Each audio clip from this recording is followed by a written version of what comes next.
Saudara-saudariku yang dikasihi Tuhan, salam berkah dalam. Semoga saudaraku semua sehat dan bahagia.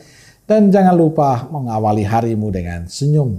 Minggu 24 Desember 2023, hari Minggu Advent keempat.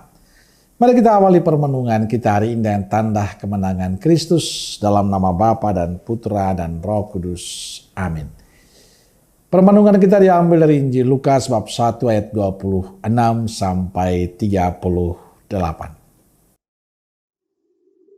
Dalam bulan yang ke-6, Allah menyuruh malaikat Gabriel pergi ke sebuah kota di Galilea bernama Nazaret, kepada seorang perawan yang bertunangan dengan seorang bernama Yusuf dari keluarga Daud. Nama perawan itu Maria.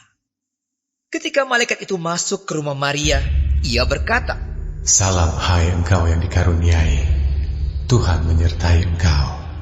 Maria terkejut mendengar perkataan itu, lalu bertanya di dalam hatinya, apakah arti salam itu? Kata malaikat itu kepadanya, "Jangan takut hai Maria, sebab engkau beroleh kasih karunia di hadapan Allah. Sesungguhnya engkau akan mengandung dan akan melahirkan seorang anak laki-laki, dan hendaklah engkau menamai dia Yesus. Ia akan menjadi besar dan akan disebut anak Allah yang Maha Tinggi, dan Tuhan Allah akan mengaruniakan kepadanya tahta Daud, bapa leluhurnya. Dan ia akan menjadi raja atas kaum keturunan Yakub sampai selama-lamanya, dan kerajaannya tidak akan berkesudahan." Kata Maria kepada malaikat itu, "Bagaimana hal itu mungkin terjadi? Karena aku belum bersuami." Jawab malaikat itu kepadanya, "Roh Kudus akan turun atasmu, dan kuasa Allah yang Maha Tinggi akan menaungi engkau. Sebab itu anak yang akan kau lahirkan itu akan disebut kudus, anak Allah. Dan sesungguhnya Elisabet sanakmu itu, ia pun sedang mengandung seorang anak laki-laki pada hari tuanya. Dan inilah bulan yang ke-6 bagi dia yang disebut mandul itu. Sebab bagi Allah tidak ada yang mustahil." Kata Maria, "Sesungguhnya aku ini adalah hamba Tuhan. Jadilah padaku menurut perkataanmu itu." Lalu malaikat itu meninggalkan dia. Saudaraku yang terkasih, bacaan Injil hari Minggu ini bicara tentang ketaatan Maria. Dalam bulan ke-6 Allah mengutus malaikat Gabriel pada seorang perawan. Pada saat masuk ke rumah Maria, malaikat itu berkata, "Hai engkau yang dikaruniai, Tuhan menyertai engkau." Lalu kata malaikat itu kepada Maria, "Jangan takut hai Maria, sebab engkau beroleh kasih karunia di hadapan Allah.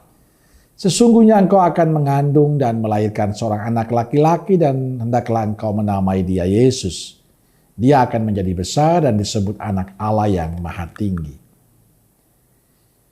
Reaksi manusia di Maria adalah menolak. Bagaimana hal itu mungkin terjadi karena aku belum bersuami? Tapi karena Allah yang menghendaki, Maria menjawab, "Ya.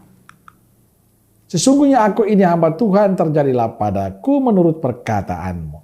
Inilah ketaatan Maria. Ia tunduk dan berserah diri pada kehendak Allah. Maria menyerahkan semuanya pada rencana Allah untuk hidupnya. Saudaraku yang dikasihi Tuhan, Maria yang ditampilkan dalam Injil hari ini menjadi contoh bagi kita. Ketika mengalami kesulitan dalam hidup, ia tetap percaya sekalipun ia tidak mengerti. Cuma ini yang dia tahu, Tuhan tahu lebih baik. Dia tentu punya maksud yang baik. Karena itu satu-satunya jalan yang aman ialah menyerahkan diri kepadanya. Dan bagi saya itulah iman sesungguhnya. Dalam situasi apapun percaya pada Tuhan.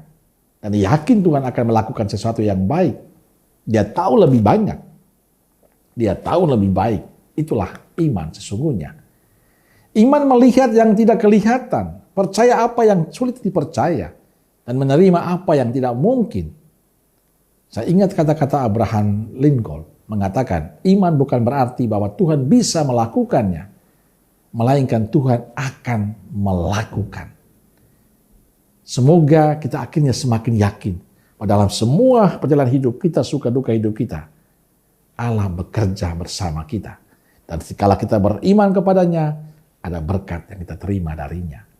Amin.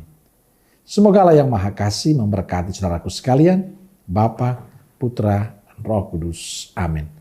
Roh Kudus Nazaret, doakanlah kami. Amin. Berkah dalam.